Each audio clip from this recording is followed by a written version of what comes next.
Gang, what's up? Aaron here, Canadian Looney. My sister has lived in Houston, Texas for the last 15 years. That's where the hat comes from, and it fits well. We're going to check this out. We've got some conservative MPs exposing the Liberals for what they are. We're going to have Michael Barrett, Michael Cooper, Melissa Lantsman, and we've got Ezra Levant from Rebel News having an altercation with our health minister, who is a disaster. She's no medicine woman. She's a voodoo woman. Wait and see. She's embarrassing. Let's check out these videos. We've got a lot to watch here. They're all pretty short pieces, so stay tuned for the next one. Let's get into this. Aaron, Canadian Looney, like, share, subscribe. Let's see what the Conservatives are going to expose in this video. It's a lot. Let's go. Hey, that's something everyone can enjoy. Mark Carney and the Liberals have a censorship agenda. This Liberal government has repeatedly abused the power of the state to silence voices and perspectives that they don't like, trampling on the freedom of speech and freedom of expression of Canadians. As you probably know, the Liberals passed Bill C-11, which gives Liberal-appointed bureaucrats the power to limit what Canadians can view and listen to online. And then there's Bill C-63, which could subject Canadians to house arrest for hate speech, not for something they actually said, but for something someone thinks they might say sometime in the future. But here's a Liberal censorship law you may not have heard about. It's actually a pretty big deal, but it hasn't received the attention and scrutiny that some of these other bills have. And that's because the Liberals quite deliberately snuck this censorship law into an omnibus budget bill at the 11th hour, hoping that Canadians wouldn't notice. I'm talking about the gag law in Bill C-59 targeting Canada's energy sector. This gag law makes it all but impossible for Canadian energy companies to tell Canadians, to tell investors, and to tell the world about their significant progress towards environmental sustainability, including their successes in reducing emissions. We work hard to do the right thing. It is patently unreasonable to expect a company to spend tens of millions of dollars, as we are doing, to go well beyond compliance into a place of discretionary, voluntary leadership and not be able to shout from the mountaintop the good things that we're doing. It's patently unreasonable to expect that of any company. This law would invite every word, every syllable of an environmental benefit claim by a company to be challenged before the competition tribunal. It sounds like this legislation makes it dangerous to speak up about your environmental work. The challenge is in the way the legislation was drafted, it comes with this consequences that creates enormous and unfair legal risk, reputational damage risk for companies that are trying to do the right thing. And so what do? They stop doing the right thing. And here is where it gets crazy. Truth is not a defense. It is not enough for a company to establish that its environmental representations are truthful. You heard that right. Under the Liberals' anti-energy gag law, the truth doesn't matter, facts don't matter.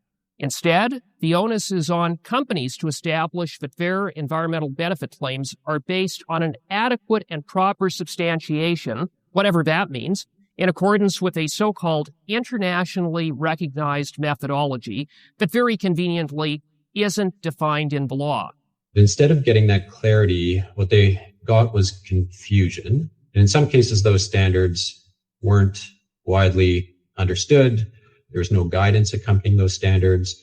And I think the business community had a lot of legitimate concerns about how to apply them in practice. Companies that fail to substantiate their claims based on this undefined, internationally recognized methodology can face punitive fines of up to $15 million per representation. And to top it off, this Liberal anti-energy gag law opens the floodgates to radical environmental groups to bring forward frivolous actions against energy companies before the competition tribunal.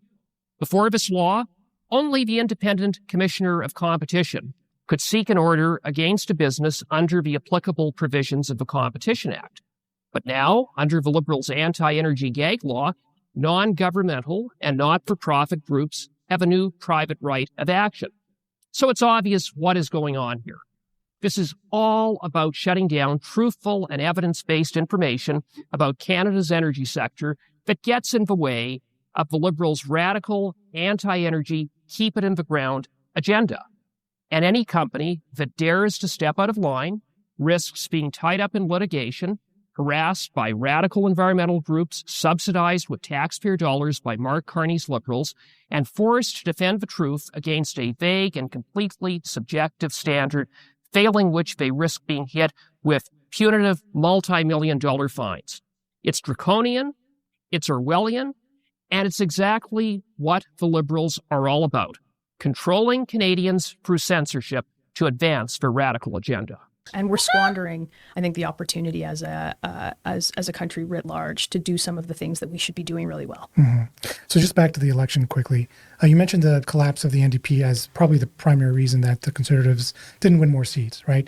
A lot of people talk about Trump's involvement, the tariffs being one of those policies that came out around that time because he just got elected.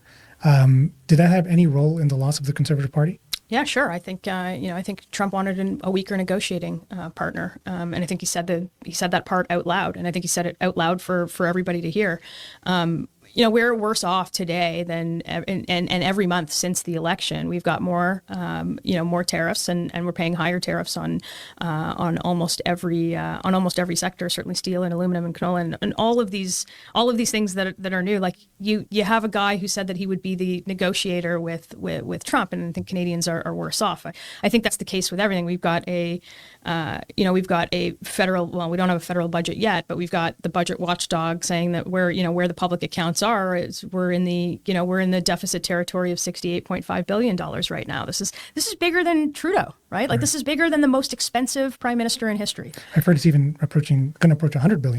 Well, look, I don't know where it's approaching, but we saw it at 51.7 in the last iteration, and that would have been half the year, and then 68.5. So that's a 32% increase from that time, and a lot of campaign promises, a lot of spending promises. So look, this is, I don't need to explain to you, and probably none of the people that listen to you, but like higher spending equals deficits, equals inflation, equals, less money in your pocket, or at least the value of the money in your pocket worth less. Mm-hmm. Which is a hidden tax from consumers. It is a tax. It is a food tax. We've got, food inflation is out of control in this country. Like you can see it in the community that I represent, which is traditionally like not the first community in the country. And I say that understanding like how lucky we are here. Not the first community in the country that would have, food insecurity issues. Right. But we have families that, that can't put food on the table. We've got food inflation at 70% above the inflation target.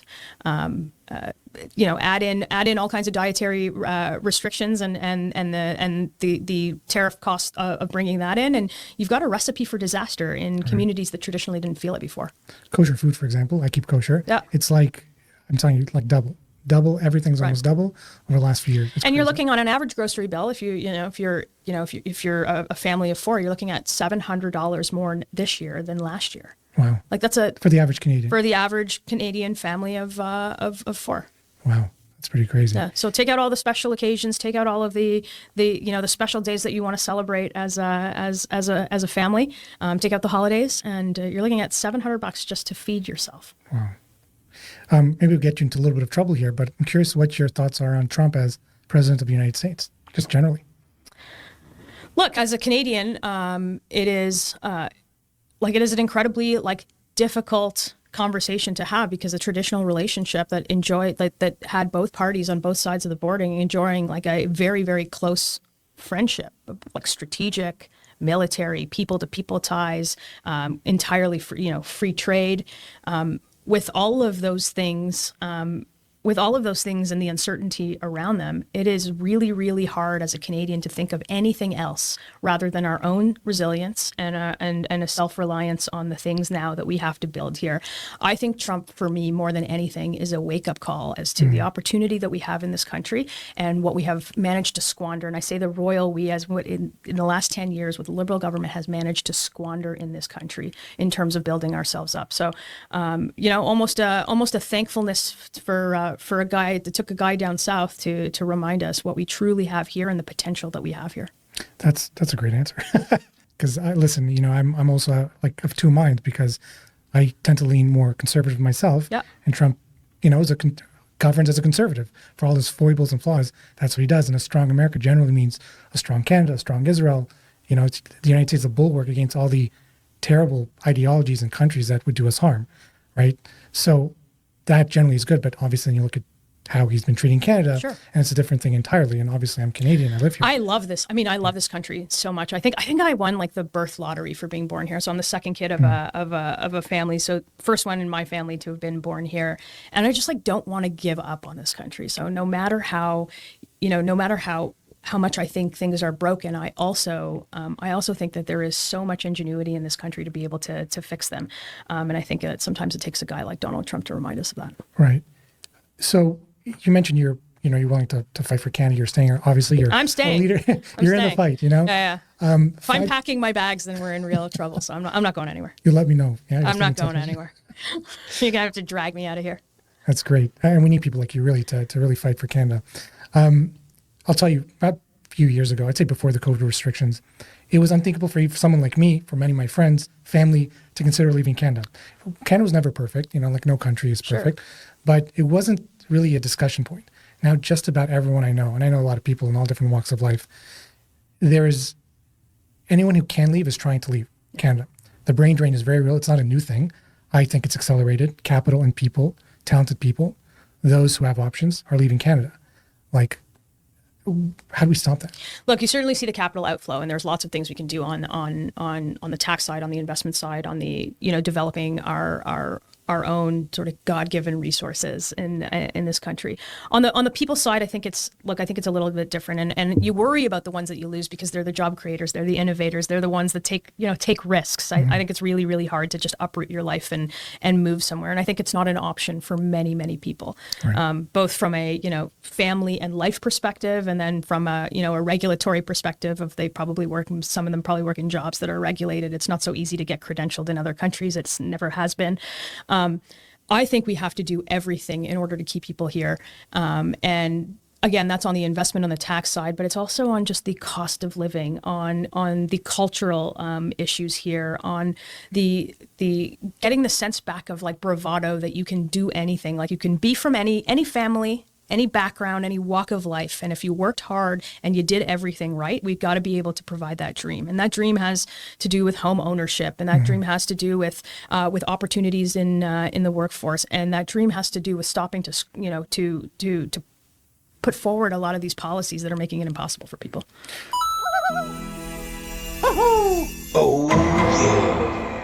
So the act defines divestment to include keeping assets in a blind trust. It's a loophole. I don't think for a second that when Canadians hear that someone says, well, I've divested my assets, so the question of conflicts of interest, the questions of transparency have all been answered. Isn't it time that we require that the Prime Minister and party leaders fully sell controlled assets within 30 days of taking office? So we're being specific here. We're not talking about their home, but controlled assets.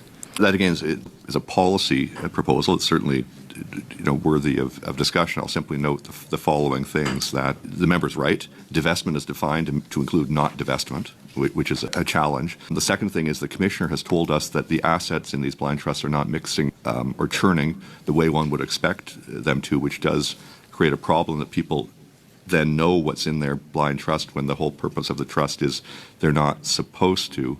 And I'll add that I do agree with the Commissioner that if there is to be mandatory real divestment, not blind trusts, that a solution would be to offset or compensate public office holders so they're made whole. The taxes on capital gains go to the Crown anyway, so the Crown can easily forego those for the sake of making the Conflict of Interest Act work if that's what Parliament decides is necessary. And there are currently costs that go with the management of blind trusts as well. Who pays to manage the trust? The Crown. You talked about the Act being, quote, toothless. So if we were to give it real teeth by allowing meaningful fines, and you did speak to some of what you thought was material or immaterial in terms of amounts, and you referenced jail time. You said there's no one's getting arrested, no one's paying fines. Would $10,000 fines for serious ethical breaches, instead of just limiting penalties to paperwork